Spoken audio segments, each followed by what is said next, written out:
A Florida mother has killed her 2 children after losing a custody battle with her ex. This is Brandy Hutchins, and this past Thursday she lost custody of her 10-year-old son, Aiden. She was due to hand him over to his father by 6 p.m. on Friday, but she never showed up. With that, a frantic search began over the weekend for Brandy, Aiden, and her 19-year-old daughter, Hannah. Police have said that social media then led them to a Lake Wales trailer around 12:30 p.m. on Sunday. As we know, tragically, Brandy and her kids were all found deceased inside. It was reportedly apparent that she had murdered them before suffering a self-inflicted gunshot wound. Aside from that, we know Aiden was just days away from getting to live with his father in Maine. Hannah had a different father, but social media is filled with tributes to her life as well. Finally, we know that police have said, quote, "What's interesting about this is that Brandy has no criminal history and there's no indication she could have been violent. We deal with hundreds of thousands of court orders, and for one to turn out like this is almost never, but never happened today." Natalie Martin has tragically been found murdered on her senior trip to Myrtle Beach. Natalie just graduated in Ohio, and this past week she and a group of friends were on vacation celebrating. This included her ex-boyfriend, 18-year-old Blake Linkus. Again, tragically, on Wednesday police received a call reporting a deceased woman at a hotel on Mason Drive. There, they found the victim to be 18-year-old Natalie. Police, quote, "detected suspicious circumstances and then determined that she had been strangled the night before." From here, investigators collected evidence at the scene along with witness statements. This led to Blake's arrest, with police saying, quote, "Blake Linkus did with malice aforethought cause the death of Natalie Martin. The defendant did so by manually strangling the victim." According to a close friend of Natalie's, she and Blake had been a couple for several years up until recently, but the two had reportedly remained friends. So while a motive remains unknown, we know that Blake is being held without bail at a detention center in South Carolina. According to the superintendent from their high school, this was not a school-sanctioned event. It is, quote, "a common destination for graduating students in the area." Natalie is described as a free, pure, and wild spirit with a contagious laugh who had a personality out of this world that could bring anyone out of their darkest days. If you can or want to help, the link to her GoFundMe will be in my bio. 3 young brothers have tragically been killed by their own father. Around 4 p.m. on Thursday, police in New Richmond, Ohio received 2 alarming phone calls. One from a mother screaming that her babies had been shot, and another reporting a little girl running down the street yelling that her father was killing everyone. When police got to the scene, they found 3 boys, aged 3, 4, and 7, all deceased from gunshot wounds. Medics, quote, "attempted to perform CPR and then held the children knowing there was nothing more they could do." Horribly, we now know that Chad Dorman had lined his 3 sons up in the yard and executed them with a rifle. One of them actually tried to run away into a field, but Chad, quote, "hunted him down, brought him back to the house, and killed him." As for Chad's wife, she suffered a gunshot wound to the hand while trying to save her kids. It was his stepdaughter who was running down the street, but thankfully police have confirmed she is safe. So Chad was seen in court on Friday, where it was revealed that he has already admitted to both planning and carrying out the murders. He's being held on a $20 million bond, with the state saying they cannot think of a person who poses a greater threat to their community. That Chad was his son's entire world, and he executed them in cold blood. As of today, a preliminary hearing in the case is scheduled for June 26th. Prosecutors promise they're reviewing all possible charges and that they will do all they can to ensure the defendant never sees the light of day. The man behind me is the real-life human Dracula. His name is Tsutomu Miyazaki. He was born with a deformity that fused his wrists with his hands, so he was bullied a ton growing up. Then one day, later on in adulthood in 1988, something snapped in him. He started abducting little children, specifically little girls, and engaging in necrophilia. He would strangle his victims to death and then engage with their corpse. He would even go as far as removing some of their body parts like their hands and feet and even their teeth. One way that made him also very similar to Jeffrey Dahmer, he would pose these bodies in different ways and photograph them. On one of his last instances before he got caught, he drank the blood of a little girl, and then right after that he ate her hand. One day he was at the playground trying to take pictures of more little kids, and the father intervened and stopped him. So Mr. Dracula behind me fled on foot, naked, and was caught by the cops later on. That's when they discovered his disturbing collection of photos and body parts inside of his apartment. However, he blamed it on his alter ego named the Rat Man. They were not playing any games with this guy, they immediately sentenced him to death. The government hung him on June 17th of 2008. Let me know what you guys think about the Rat Man or Dracula in the comment section below. And as always, these videos are for informational purposes only. We have a lot of new information on what has happened to the Patel family. If you've been following, you know it was a miracle the Patels survived crashing hundreds of feet off the San Mateo coast. Dharmesh Patel has since pleaded not guilty, with newly released documents revealing his version of what happened. Dharmesh has told investigators that on the morning of January 2nd, his family was driving to Montera, where his brother lives. He went on to say that leading up to the crash, he had already stopped at 3 gas stations because the Tesla dashboard sensors were indicating low pressure. So per Darmesh's statements, when the family got to the Pacific Coast Highway, the car began to, quote, feel different. He claims that when they went off the cliff, he was actually trying to pull over to check for a flat tire. The thing is, after hours of waiting for rescue, Neha Patel immediately and repeatedly told an officer, quote, he drove off, he's depressed, he's a doctor. He said he was going to drive off the cliff, he drove off on purpose. This completely supports witness testimony and the state's case, arguing that Darmesh very clearly pulled a U-turn before driving off. We also now know that while recovering in the hospital, Darmesh was asked about said depression. He said he wasn't really, but was feeling down because times are bad in the world between war and drugs. You may have also heard that Darmesh's wife doesn't want her husband in jail, but I do want to clarify this statement comes from his attorney. Those actually working the case have said, quote, regardless of whether she is cooperative, we believe we have sufficient evidence to prove the charges beyond a reasonable doubt. So with that, Darmesh is expected to be seen back in court for a hearing on June 12th. From what I can tell, he's still ordered to have no contact with family, but all of the new information here comes from a 3-page court affidavit released last week. A 9-year-old girl has presumably been abducted, and the search has just entered a critical stage. If you've been following, you know this weekend Charlotte's family was on a 2-night camping trip at Moreau Lake State Park. She was here biking Loop A with her friends Saturday evening, but decided to go around just one last time by herself. When Charlotte didn't return to their site 15 minutes later, her parents say they immediately knew something was up. They began calling her name, and other campers joined in their search, but at 6:45, her bike alone was found in that loop. Her mother then reported her missing just 2 minutes later. Yesterday morning, an Amber Alert was issued stating that Charlotte was, quote, taken under circumstances that lead police to believe she is in imminent danger of serious harm or death. Reportedly, the alert only took so long because they had to exhaust all search efforts in the park and determine that an abduction was a real possibility. Today, the FBI joined in the efforts, which includes rescue teams, bloodhounds, drones, and technology experts to analyze other forms of communication at the park. The hope is obviously to reunite Charlotte with her family, but with it being nearly 48 hours, it has reached a critical point in the investigation. And as for what this area looks like where Charlotte went missing, it's this loop right by the park office. Google Earth shows that from Loop A, you can actually see through the trees to that main road, Old Saratoga. As for Charlotte, she was just a 4th grader from Greenfield and was recently elected to be a class officer for her student council. Less than 1% of missing children in America are abducted by a stranger, but horribly, police believe that is the case. Charlotte is described as 5'1" and 90 pounds, last seen wearing dark blue pants, an orange tie-dye Pokemon t-shirt, black Crocs sandals, and a gray bike helmet. Anyone with information is asked to immediately contact the number or email above.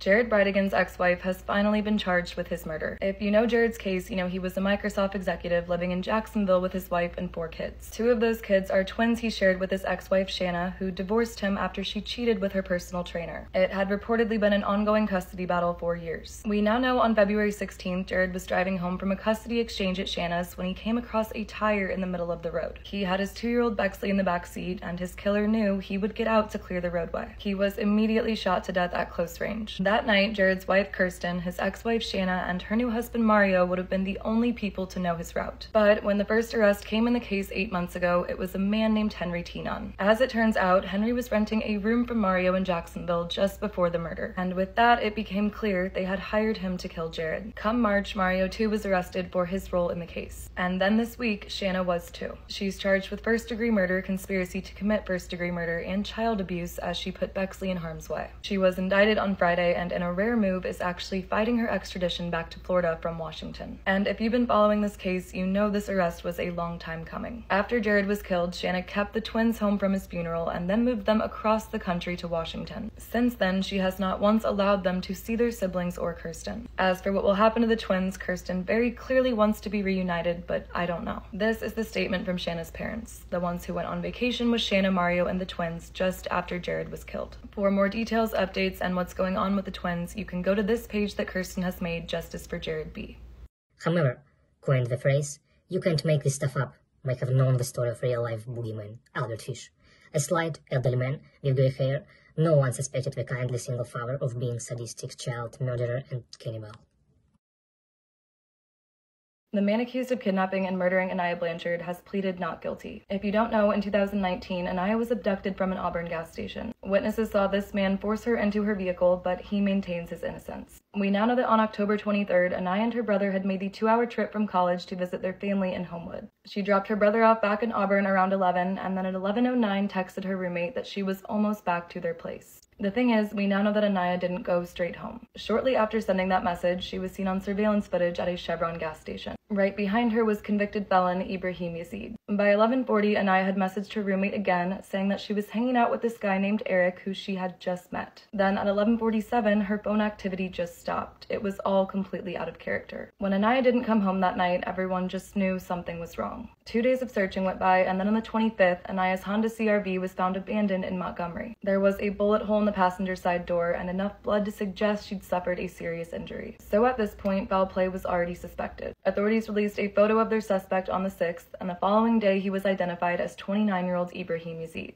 Ibrahim was arrested hiding out in Florida and had just been freed on bond for robbery, kidnapping, and attempted murder. Tragically, it was a few weeks later on the 25th when Anaya's remains were found in Macon County. She died of a single gunshot wound to the head, with prosecutors alleging that she, quote, went for the gun just before she was shot. With this discovery, Ibrahim's charges were upgraded to murder. Again, this man had been released despite trying to kill 2 police officers, shooting a woman in the face, and being convicted of killing another man. Today, Ibrahim pleads not guilty to the murder of 19-year-old Anaya Blanchard. His defense argues that there is no proof the time spent between them was non-consensual. And for those wanting to learn more about Anaya's story or Anaya's law, the link to her foundation will be in my bio. Rachel Del Tondo's former student has been named the prime suspect in her case. If you don't know, in 2018, Rachel was a suspended teacher in Aliquippa, Pennsylvania. On May 13th, she went out for ice cream with a friend, not knowing someone was following her. When Rachel was dropped off at her parents' around 10:45, she was shot 10 times right there in the driveway. But to understand what happened there that night, we have to go back to an incident 2 years before. The reason her millionaire fiancé broke off their engagement and she was suspended from teaching. That winter, in February of 2016, police found Rachel and a 17-year-old student here in a, quote, steamed up parked car just before 2 a.m. Rachel told the responding officer that the high school football star Sheldon Jeter had just needed to talk. She said her fiancé would be angry if he found out, so the officer agreed not to file a report or press any charges. About a year later, in May of 2017, the police chief decided to, quote, file that report in case someone got wind of it. And then suddenly in October, it was leaked to Rachel's boss and the media, all sent in an anonymous email conveniently just days after her fiancé went to the station looking for more information. With that, Rachel was placed on paid suspension pending an investigation by the Department of Education. And within 2 months of said suspension, she got into a serious relationship with Sheldon's older brother, Bolton, the brother of the student she was seen with in that car. So, on the night Rachel was killed, we now know she actually got ice cream with Sheldon and Bolton's third brother. This seemingly did not go over well with Sheldon. You can see he texted his brother just 30 minutes before the murder, insinuating he was mad he wasn't invited. So, for the past 5 years, police have reportedly been building circumstantial evidence against Sheldon. They have GPS data, surveillance footage, and his history of stalking, but they cannot place her on Rachel's driveway that night. As of today, Sheldon is the only suspect in Rachel's case, and he's actually already serving life for the murder of his roommate in 2020. He shot Tyreek 7 times, again after going out for ice cream. Keely Bunker trusted a childhood best friend to walk her home, but then he took her life. If you don't know, Keely disappeared from Staffordshire, England just a few days after her 20th birthday. It was September 19th, and that night, she and her friend Monique had gone to a concert to celebrate. Now, while the initial plan was for Keely's mom to pick her up after, that didn't end up being the case. The girls decided to go out, and surveillance footage confirms they arrived at Birmingham's Snobs nightclub around 10:30 p.m. For the next 4 hours, Keely was videoed at the club, dancing, drinking, and really just having fun. Right there beside her was her childhood best friend, then 20-year-old Wesley Street. She had always called him Wes for short. By 3:30, the 3 friends had returned back home to Tamworth, and Monique actually offered for Keely to sleep over. The thing is, Keely declined. She had a teaching interview she had to be ready for, and Wes had offered to walk her the 20 minutes home. So tragically, with that, the pair headed out around 4. Keely's last known words were, quote, I've got Wes, I'll be fine, I'll walk back with him, I'll be safe. As we know, Keely never made it home that night. She was reported missing by family when she missed her interview, and the last person she was seen with was questioned. Altogether, Wesley said that he did walk with Keely that night, but that they parted ways at a phone booth near his house. With that, search efforts began in the area. Keely's purse was found at the local Wigington Park, so her uncle Jason decided to go and look there himself. At first, Jason reportedly saw something red, and then hair and a hand with a bracelet. An officer said he went on to hear the most horrendous scream that he could ever imagine. Again, tragically, an autopsy would confirm that Keely had been both sexually assaulted and strangled. She had marks all over her body, but most notably, Wesley's DNA. In the end, Wesley said he accidentally killed Keely during consensual sex, but then blamed her for flirting with him and not wanting to do anything. As of today, he's been convicted of Keely's assault and murder, along with the assault of 3 other girls. He will face a minimum of 29 years in prison.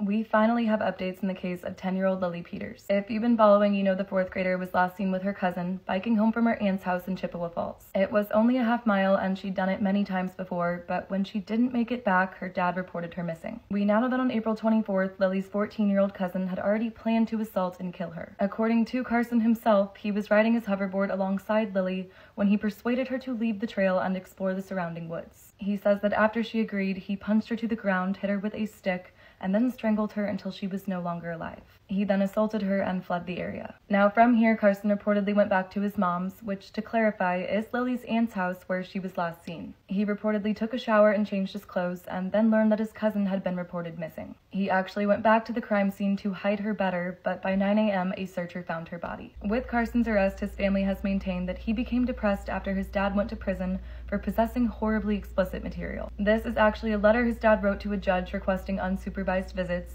stating that his son is the best part of him. Last month, there was a 3-day hearing where the defense presented their case for Carson to be moved to a juvenile facility instead of being tried as an adult. They called 3 witnesses to the stand, including a professor who testified that Carson, quote, has no history of aggressive behavior, but in adolescence came into a crisis period that led to homicide. He says this one group can recover relatively quickly because in their 20s, they overcome said adolescent crisis. They also brought in the psychology director at the Wisconsin Department of Corrections, who testified that Carson wouldn't have access to the therapeutic support he needs at an adult facility. She explained that out of the 10,000 patients on their mental health caseload, they have just 140 physicians. With that, we know that the state didn't call any witnesses to the stand. May Lily hopefully get the justice she deserves, with the judge indicating he will rule on the motion no later than January 8th, 2024.